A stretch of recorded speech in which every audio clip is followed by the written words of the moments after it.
Today we are going to learn about Martin Luther King Jr. And you might be thinking, I recognize that name. I've seen that name on a road or on a bridge or on a statue. Well, there's an important reason for that. Martin Luther King Jr. changed the course of American history, and there's so much that we can learn by looking at his life, and so that's what we're going to do in this video. Martin Luther King Jr. was a minister who became the leader of the civil rights movement. He fought for the equal rights of African Americans who were so poorly treated in his day through segregation and discrimination. He believed in equality, that America should be fair to everyone regardless of their race. Okay. We hope you're ready. Let's learn about his life. Here is where our story begins. Martin Luther King Jr. was born on January 15th, 1929 in Atlanta, Georgia. This is obviously a picture of him when he was a young boy. We didn't have any baby pictures, so this is as close as we're gonna get, okay? It would be cool if we had baby pictures of Martin Luther King Jr. We just don't. So here's a picture of him as a young man. He was born 1929 in Atlanta, Georgia. Now, this is very interesting. It's something that a lot of people don't know. At birth, he was given the name Michael King Jr. He was named after his father. So when he was born, his name was Michael King Jr. That's pretty fascinating. All right, so when did his name change? When did he change his name from Michael King Jr. to Martin Luther King Jr.? Those names are really different. Well, there's a really cool story behind that name change. Well, Martin Luther King Jr.'s dad was a Christian minister, and his faith was very, very important to him. In 1934, Martin Luther King Jr.'s dad went to Germany for an important religious meeting. The trip inspired him greatly, and one of the heroes of the Christian faith, a man named Martin Luther, was the inspiration behind the name change.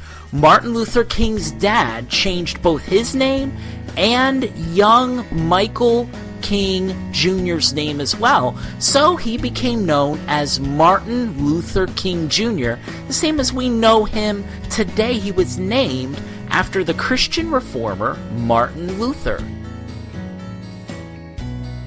Here was Martin Luther King Jr.'s family growing up. Here's his father, Martin Luther King Sr., his mother, her name was Alberta,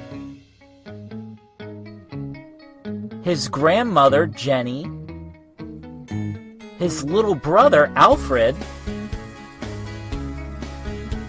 his big sister, Christine, and of course, here is Martin Luther King Jr.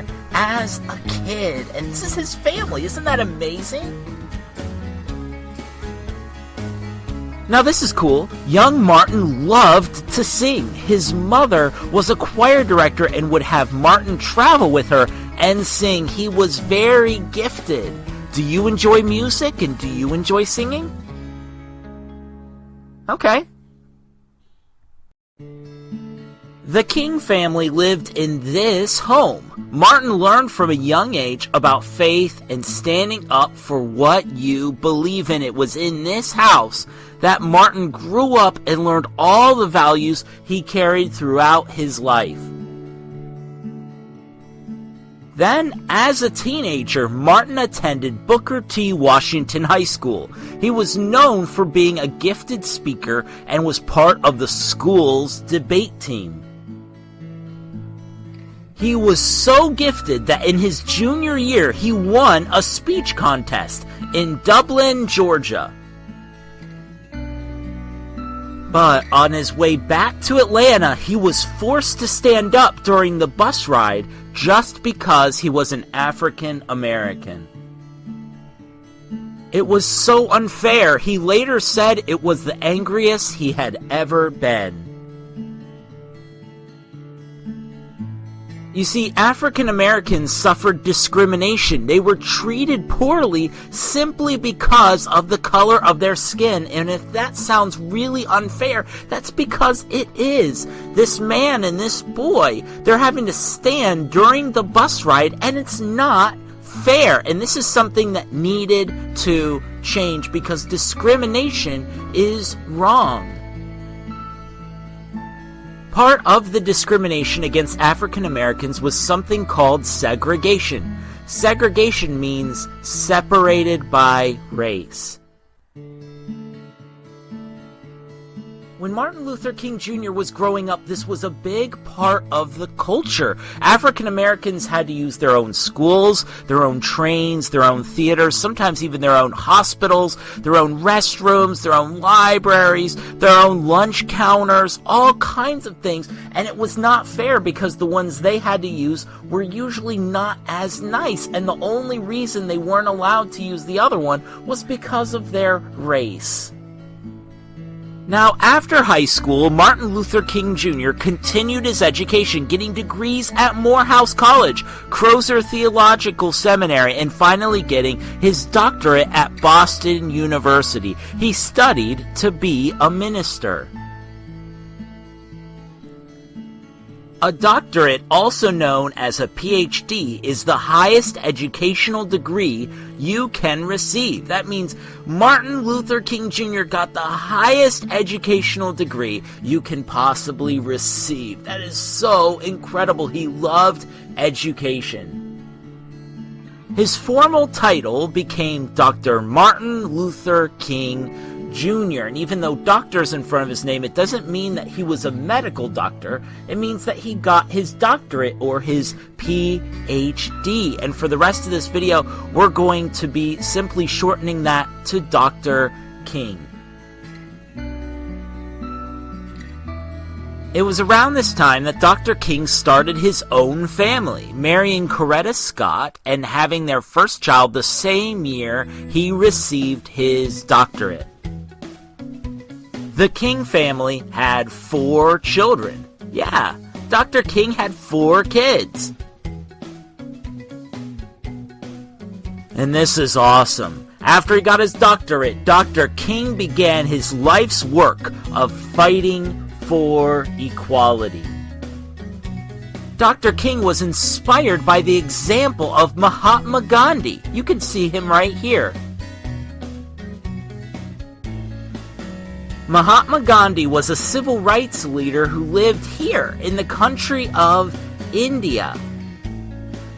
Gandhi used peaceful protests to fight against discrimination, and that's exactly what Dr. King wanted to do too. Dr. King led marches and protests. He made speeches and showed that change can happen without violence. There are peaceful ways to show that discrimination is wrong. Dr. King was arrested 29 times while fighting for equality. Even when people mistreated him, he refused to give up. He knew he was doing the right thing, and he wasn't afraid to suffer for doing the right thing to stop discrimination. Now, during this time, Dr. King gave many speeches, but in 1963, he gave his most famous speech. He gave the speech on August 28, 1963, during the March on Washington in front of 250,000 people. That's a lot of people. The speech was later called, "I Have a Dream." So if you ever hear that phrase, "I have a dream," think of Dr. King. It comes from Dr. King's speech, "I Have a Dream." The speech shares the dream and vision that Dr. King had for an America where all people were treated with equality and respect. It is considered one of the greatest speeches in American history. I have a dream. And think back to when he was in high school, when he was making speeches and he won that contest in Dublin, and then on his way back being so mistreated and getting upset about that, and later on in life being able to make a speech in front of 250,000 people with the message of treating people with equality and with respect, in one of the greatest speeches in American history. It's absolutely incredible. Then in 1964, the Civil Rights Act was signed, and right there you could see Dr. King was right there when it was signed, and it made discrimination and segregation illegal in the eyes of the law. The civil rights movement that Dr. King led did what so many people thought it never could do. They changed the law of the land to make it more equal and to make it more fair. Then in 1964, just months after the Civil Rights Act passed, Dr. King received the Nobel Peace Prize, becoming the youngest winner ever. He was only 35 years old. Dr. King continued making speeches and holding protests. The Civil Rights Act was only the beginning.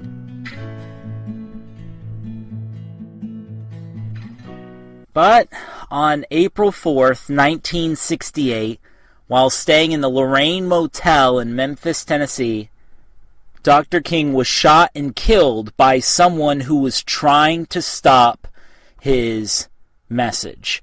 He literally gave it all. His whole life was given to the cause of equality and ending discrimination and segregation. Dr. King had made the ultimate sacrifice.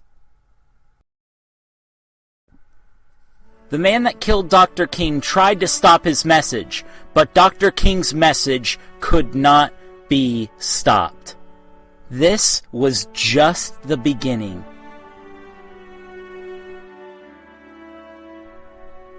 You see, Dr. King's life and mission has inspired countless millions of people.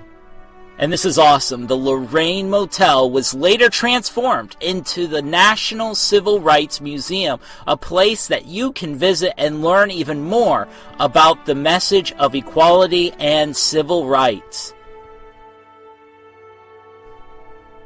It's incredible. Dr. King's legacy of racial equality and justice continues to this day. And this is awesome. He has his own holiday. Since 1986, every third Monday in January is Martin Luther King Jr. Day.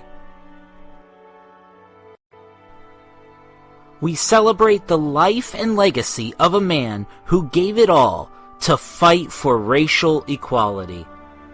And this is amazing. In 2011, a memorial was finished in Washington, D.C., honoring Dr. King. And this memorial is not far from where he gave his speech, "I Have a Dream," back in 1963. That is the life and the legacy of Dr. Martin Luther King Jr., a man who changed the course of American history, whose legacy of equality continues to this day. Thanks for watching this Homeschool Pop video on Dr. Martin Luther King Jr. We hope you learned a lot of new things that you could share with others, and that you feel inspired and motivated to make a positive difference in other people's lives too. We hope to see you next video.